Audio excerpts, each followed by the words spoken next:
It's the Brian Lehrer Show on WNYC. Good morning again, everyone. Now we continue our WNYC Centennial Series, 100 Years of 100 Things. Today, for this post-election moment, it's thing number 37, 100 Years of Presidential Election Concession Speeches. We'll play clips spanning from 1960 to yesterday afternoon. We'll reference the missing concession speech from 2020 and talk about ways to concede while continuing to fight for what the losing candidate thinks is right. With us for this, we're so happy to have once again Alexis Coe, presidential historian, New America think tank fellow, and author of You Never Forget Your First, a biography of George Washington, for which she was on the show, and the forthcoming Young Jack, John F. Kennedy, 1917 to 1957. Alexis, thanks for joining our 100 Years of 100 Things series. Welcome back to WNYC. Thank you for having me. And before we get to the archival sound bites, plus one or two from yesterday, I gather you would like to go back more like 150 years and start with a concession speech we definitely have no audio of because the technology didn't exist yet, from 1876. I would. I think the first audio was in 1928, and I mention that because it's from a New Yorker. The New York governor and Democratic presidential candidate Al Smith gave the first public concession speech on the radio. But what strikes me as really interesting about Samuel Tilden in 1876, who also played a huge role in the development of New York, is that he won the popular vote by 250,000 votes. And at the same time, he said, I'm unwilling to, plunge the nation back into a conflict. We were, barely a decade after the Civil War. And he chose the country over ambition. And it was a divided country still, but he had one of the greatest lines, which is, I can retire to private life with the consciousness that I shall receive from posterity the credit of having been elected to the highest position in the gift of the people, without any of the cares and responsibilities of the office. I don't think we've ever seen such a good loser. Did he think he had actually won the Electoral College, or did he accept the fact that he won the popular vote but lost the electoral vote like Hillary, like Al Gore? He believed he had won the popular vote. He was, open to the idea that he had won the Electoral College, but he just simply wasn't willing to proceed in some sort of messy recount, which, would have been very difficult then. All right, 1876. So jumping ahead by 84 years, and relevant to the fact that you have a JFK book coming out, here's a little bit of Richard Nixon after losing to Kennedy in 1960. I have great faith that our people, Republicans, Democrats alike, will unite behind our next president in seeing that America,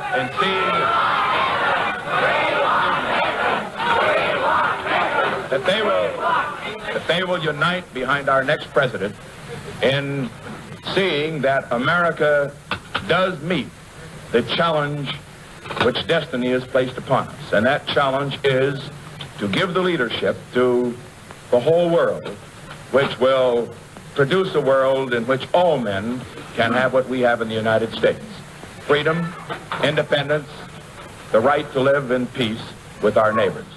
So there's, I think, a gracious Republican concession speech in 1980. I want to pair that, before we talk about it, with a, I think, similar sounding Democratic concession speech, Jimmy Carter in did I say 1980? Nixon in 1960. This is Jimmy Carter in 1980. And I urge all of you to join in with me in a sincere and fruitful effort to support my successor when he undertakes this great responsibility as president of the greatest nation on earth.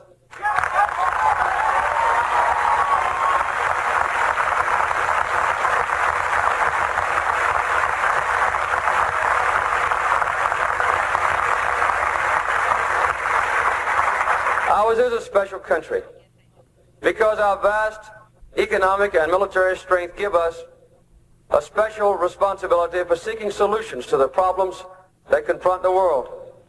But our influence will always be greater when we live up to those principles of freedom, of justice, of human rights for all people. Jimmy Carter, preceded by Richard Nixon. Now I'm told we are seconds. Oh, here we go. President of the United States, Joe Biden, live. Thank you, thank you, thank you. Please. Thank you, thank you, thank you. It's good to see you all. Particularly good to see my granddaughter sitting in the front row here. Hi, Finn. How are you, honey? For over 200 years, America has carried on the greatest experiment in self-government in the history of the world. And that's not hyperbole, that's a fact. We're the people. The people vote and choose their own leaders, and they do it peacefully. And we're in a democracy. The will of the people always prevails. Yesterday, I spoke with President-elect Trump to congratulate him on his victory. And I assured him that I'd direct my entire administration to work with his team to ensure a peaceful and orderly transition. That's what the American people deserve. Yesterday, I also spoke with Vice President Harris. She's been a partner and a public servant. She ran an inspiring campaign, and everyone got to see something that I learned early on to respect so much, her character. She has a backbone like a ramrod. She has great character, true character. She gave her whole heart and effort, and she and her entire team should be proud of the campaign they ran. You know, the struggle for the soul of America, since our very founding, has always been an ongoing debate and still vital today. I know for some people, it's a time for victory, to state the obvious. For others, it's a time of loss. Campaigns are contests of competing visions. The country chooses one or the other. We accept the choice the country made. I've said many times, you can't love your country only when you win. You can't love your neighbor only when you agree. Something I hope we can do, no matter who you voted for, is see each other not as adversaries, but as fellow Americans. Bring down the temperature. I also hope we can lay to rest the question about the integrity of the American electoral system. It is honest, it is fair, and it is transparent.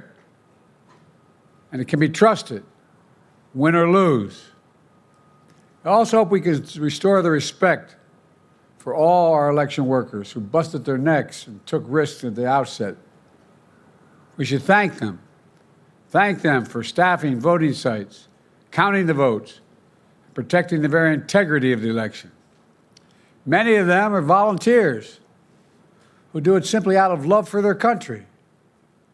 And as they did their duty as citizens, I will do my duty as president. I'll fulfill my oath, and I will honor the Constitution.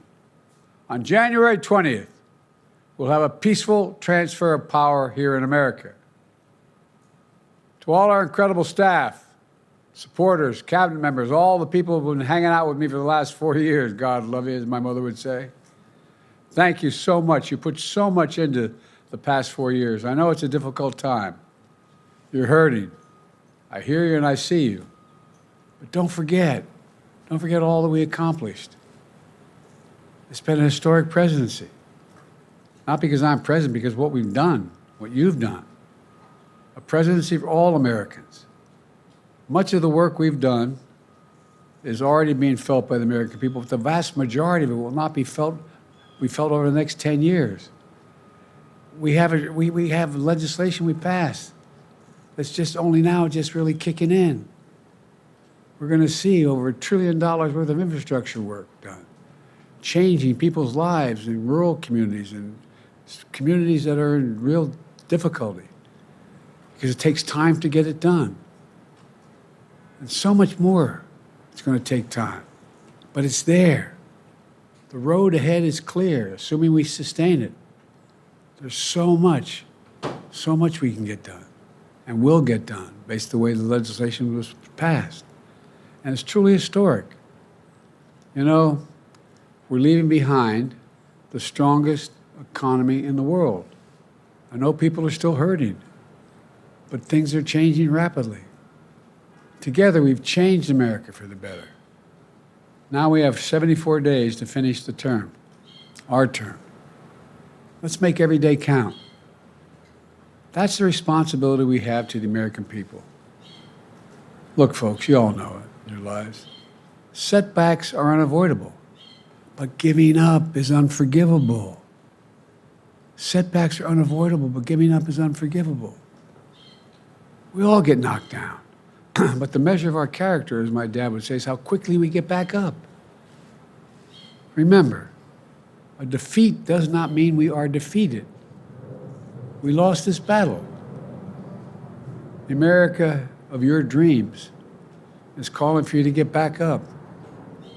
That's the story of America for over 240 years and counting. It's a story for all of us, not just some of us. The American experiment endures. We're going to be okay, but we need to stay engaged. We need to keep going. And above all, we need to keep the faith. I'm so proud to have worked with all of you. I really mean it. I sincerely mean it. God bless you all. God bless America. And may God protect our troops. Thank you, thank you, thank you. You are listening to live coverage from NPR's Morning Edition. And we're back. President Biden live at the White House there, seconding Kamala Harris's concession speech from yesterday and making sure to reference the integrity of the electoral system and the peaceful transfer of power without explicitly calling out Trump by name for 2020, but we know what he was referring to. Biden also defended his record, including economic investments that people may not be feeling yet. And like Harris yesterday, he urged people to continue to stay engaged, continue to fight for what they think is right. And we continue now with our guest, presidential historian Alexis Coe, in our 100 Years of 100 Things segment, which we just happen to be doing at this exact moment. Thing number 7, 100 years of presidential election concession speeches. And Alexis, wasn't it nice of the president to decide to speak right in the middle of our concession speech segment, which we scheduled for this hour like 6 months ago? Yes, it was very nice, but it was, it reminded me of a lot of the great things about the presidency of Joe Biden, about his very long career, and a lot of the problems we will see ahead. And it was in keeping, I think, with the themes of the clips that we played from the archives before the president started. Nixon in 1960, Carter in 1980, would you say? Yes, absolutely. And some of this is why we tend to parentify the presidents. It was the kind of talk that one wants to hear after a big disappointment. Take heart. There were personal notes. There was talk of unity and of the promise ahead and of American renewal. Let's go on to another concession speech. And again, to draw a contrast with Trump in 2020, we've played this clip in recent times before, and this maybe is the most outstanding concession speech in American history. Maybe it's like Tilden's from 1876 that you were talking about at the beginning of the segment. But people who were paying attention in 2000 knew about the big battle over Florida, which was the decisive state that year between Vice President Al Gore and who became president-elect George W. Bush. It took until December to settle that election, and it was only finalized when the Supreme Court stopped a recount that was taking place in Florida. It was really contentious. The Democrats definitely felt cheated. Maybe even they would have used, or maybe they did use at the time, I don't know, the term that the election was stolen. And yet on the 13th of December, that's how long after Election Day, in 2000, Vice President Al Gore took the microphone and said this. Now the U.S. Supreme Court has spoken. Let there be no doubt. While I strongly disagree with the court's decision, I accept it. I accept the finality of this outcome, which will be ratified next Monday in the Electoral College. And tonight, for the sake of our unity as a people and the strength of our democracy, I offer my concession. You know, I remember doing this show, because this show already existed then, Alexis, the next day, and saying that I was moved by what Gore did. And the listener response was mixed. Some people agreed. Some people said, hey, no, this election was stolen. We were cheated by a partisan Supreme Court. Bush is not a legitimate president or president-elect, and he shouldn't have done that. How do you remember 2000, if you were paying attention yet? I don't know how old you are. It was my first presidential election in which I could vote in. I remember it quite well. I remember and it was exciting, and, looking back, probably influenced my career trajectory. But it was also vexing because I watched a political process that did not seem fair. And as I've learned more about it, I mean, the speech itself is really notable, particularly today, 20 years later. It sounds modern, but it's incredibly dignified. And there's an emphasis on national unity. And that's compelling even now to hear him and to hear the way that he speaks. He defined much of my childhood. But I think what's also behind the scenes interesting that happened is he really did fight at the same time. So I think that people felt well represented who had supported him and who had given their time and money and vote to him. He, famously called Bush to concede after the defeat, and then hearing how close the election was, he called him again and said he wasn't conceding. And then right before what we just heard, he called him again and he conceded. And we go on to 2016, a very different contentious circumstance, when, of course, Donald Trump won the presidency and Hillary Clinton lost. So many people expected Clinton to win that election. So many people were so alarmed over the prospect of Trump after the Access Hollywood tape, after many things that he did on the campaign trail that year that are similar to things that he did on the campaign trail this year. People were worried about democracy. People were already talking about the prospect of fascism in 2016. So it was contentious for a different reason. And Hillary Clinton went to the microphone and said this. We have seen that our nation is more deeply divided than we thought. But I still believe in America, and I always will. And if you do, then we must accept this result and then look to the future. Donald Trump is going to be our president. We owe him an open mind and the chance to lead. Our constitutional democracy enshrines the peaceful transfer of power. And we don't just respect that, we cherish it.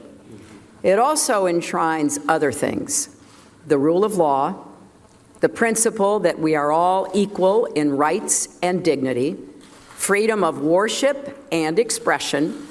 We respect and cherish these values too, and we must defend them.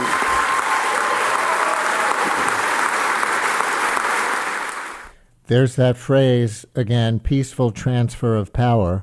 And Alexis, of course, there was no allegation that election was stolen, that it was rigged, that the electoral votes that were registered didn't really reflect the votes of the people. But it was still different from the earlier concession speeches that I think we've been playing in this segment, because as Hillary said at the beginning of that clip, we've seen that our nation is more deeply divided than we thought. And even after the divisions of Bush versus Gore, it was different in 2016. It was sort of culturally different. I wonder if you think so too, and if you heard that speech as being different from the ones we played from 1960, 1980, 2000. Absolutely. In some ways, it rhymes, but it's not exactly the same as the others. Donald Trump was the most untested of anyone we've heard thus far today. And so, she said to give him a chance. We know now what he does in office, and so that is also quite different from what we've heard since. But the most significant difference to me is that it carries notes of warning about democracy's fragility. And we do not hear that. Everyone mentions the, peaceful transition of power as almost an honorific. And it was so interesting to be a Washington scholar and to find that to be something that dominated and still dominates the conversations that I have. But I think the warning about democracy's fragility that I think now most Americans do see, but was not a winning strategy. It's interesting to hear it now. And so we come to 2020, the exception to the rule, Donald Trump. My campaign vigorously pursued every legal avenue to contest the election results. My only goal was to ensure the integrity of the vote. In so doing, I was fighting to defend American democracy. I continue to strongly believe that we must reform our election laws to verify the identity and eligibility of all voters and to ensure faith and confidence in all future elections.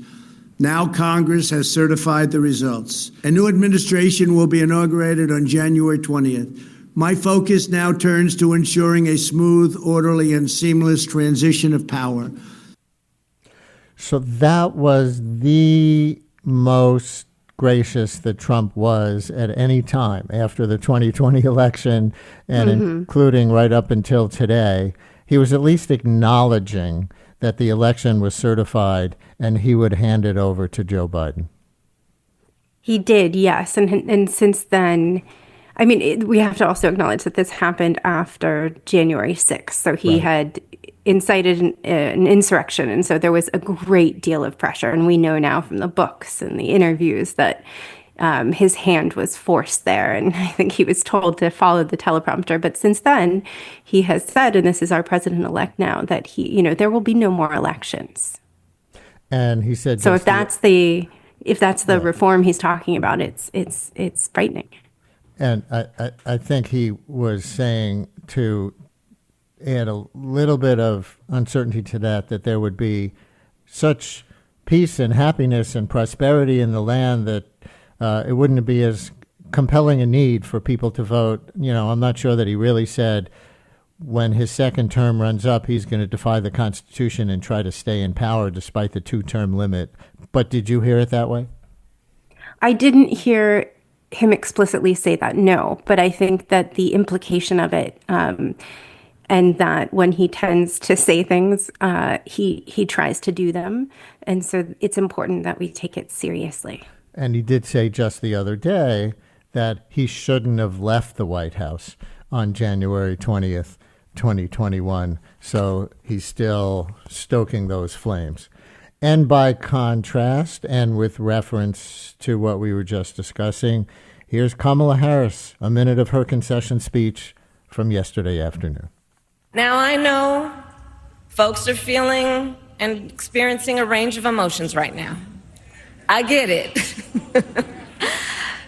But we must accept the results of this election. Earlier today, I spoke with President-elect Trump and congratulated him on his victory.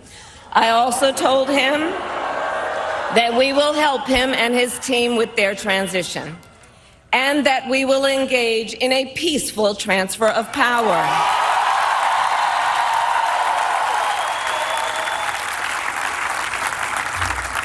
A fundamental principle of American democracy is that when we lose an election, we accept the results.